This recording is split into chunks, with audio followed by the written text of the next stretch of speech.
Baik pemirsa, terima kasih Anda masih bergabung bersama kami dalam Market Opening dan berikut ini akan kami sampaikan emiten update yang sudah disiapkan oleh tim redaksi. Yang pertama kita akan cermati dari PT Multipolar dengan kode saham LPL yang melepas 11,9% atau setara 896,33 juta saham kepada pihak ketiga. Salah satunya adalah PT Pradipa Darpa Bangsa dan ini adalah anak usaha dari Gojek. Selanjutnya ada PT Saratoga Investama Sedaya atau SRTG yang akan memecah nilai nominal saham atau bisa disebut juga melakukan stock split ya dengan rasio 1:5 agar nilai saham SRTG lebih terjangkau bagi investor retail.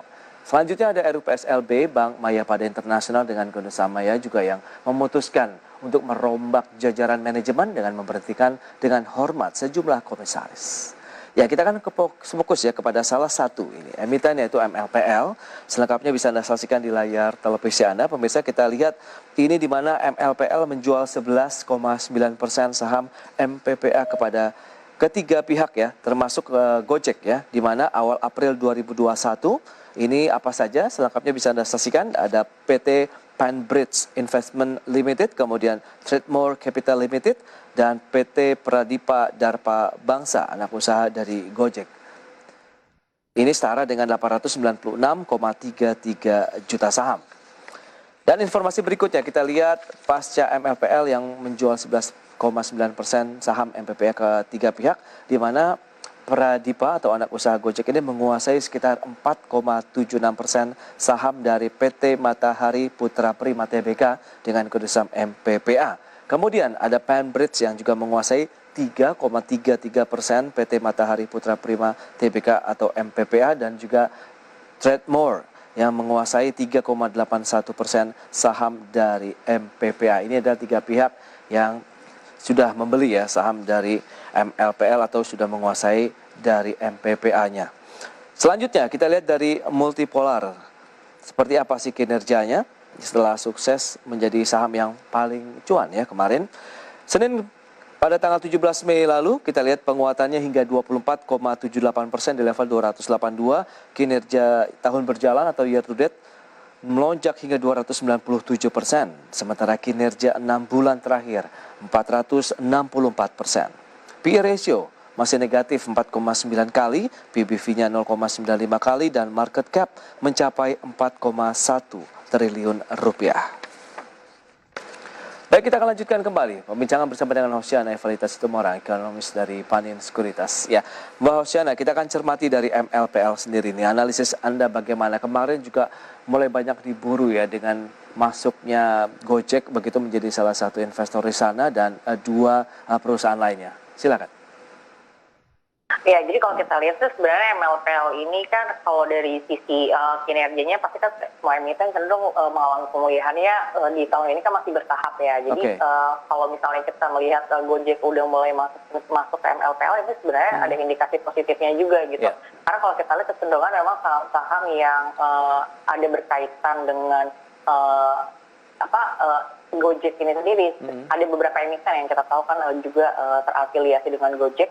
Itu cenderung mengalami peningkatan harga ya, dan kalau kita MLPL juga udah mengalami peningkatan, dan juga misalnya si emiten lain seperti Arto juga. Nah, tapi sebenarnya mungkin ini hanya momennya kalau kita ngeliatnya masih short aja ya. Kalau misalnya untuk long term, itu mungkin masih memang penuh tantangan, karena kita masih harus membandingkannya dengan fundamental emiten lainnya gitu. Baik dari sisi, ya pokoknya rasio fundamentalnya sih, intinya seperti itu gitu. Ya, kita lihat tarik ulur ini nampaknya cukup kuat ya antara mereka yang melakukan beli kemudian jual dari Multipolar Tbk. Tadi sempat melemah, sekarang stagnan dan sempat juga menguat 0,71%. Analisisnya bagaimana nih terkait dengan pergerakan yang cukup cepat ini, pergerakan dari MLPL sendiri?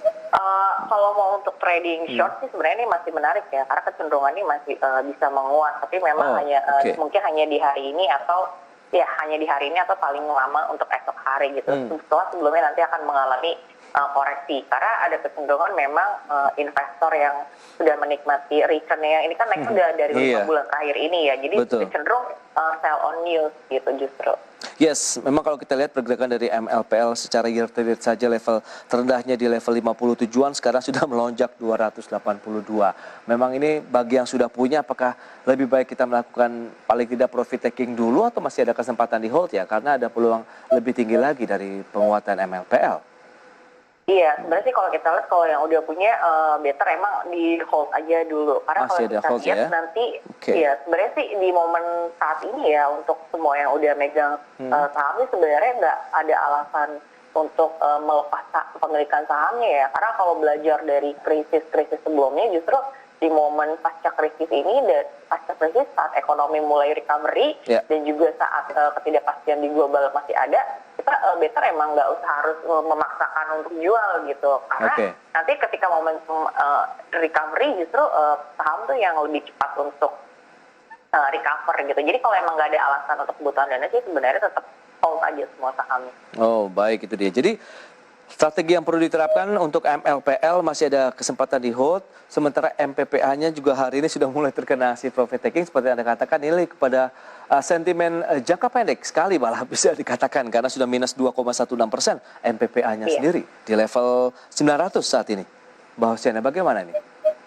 Iya, jadi sebenarnya sih karena IHSG-nya juga mengalami pelemahan ya, karena kalau kita lihat kan ini juga trennya IHSG dibuka di awal menguat dan cenderungannya terus mengalami pelemahan dan ini udah sempat retest masuk ke zona merah. Jadi kalau kita lihat di saat tadi ya, IHSG masih melanjutkan pelemahan juga dari kemarin. Jadi mostly semua sektor juga mengalami tekanan gitu karena tadi masih ketidakpastian dari global dan juga minimnya katalis positif dari domestik. Nah, jadi kecenderungannya memang kalau investor masih wait and see gitu. Jadi maksudnya nggak yang terlalu gimana ya, maksudnya nggak yang langsung buru-buru menjual juga dan juga nggak yang kita langsung justru better emang kita mulai akumulasi beli sih untuk beberapa saham yang valuasinya udah baik. Tapi kayak kalau untuk saran jual di momen seperti ini sih masih sangat disayangkan ya. Oke, berarti masih wait and see dulu ya dalam menyikapi perdagangan hari ini meskipun tekanan jualnya juga sudah mulai terasa kembali ya dalam bisa dikatakan 1 bulan terakhir. Baik, kita akan bahas nanti beberapa saham yang Anda rekomendasikan apakah itu bisa menjadi bagian daripada rebalancing portofolio yang harus dilakukan oleh investor maupun trader dan kita akan bahas di segmen berikutnya Mbak Hosiana. Pemirsa, kami akan segera kembali sesaat lagi.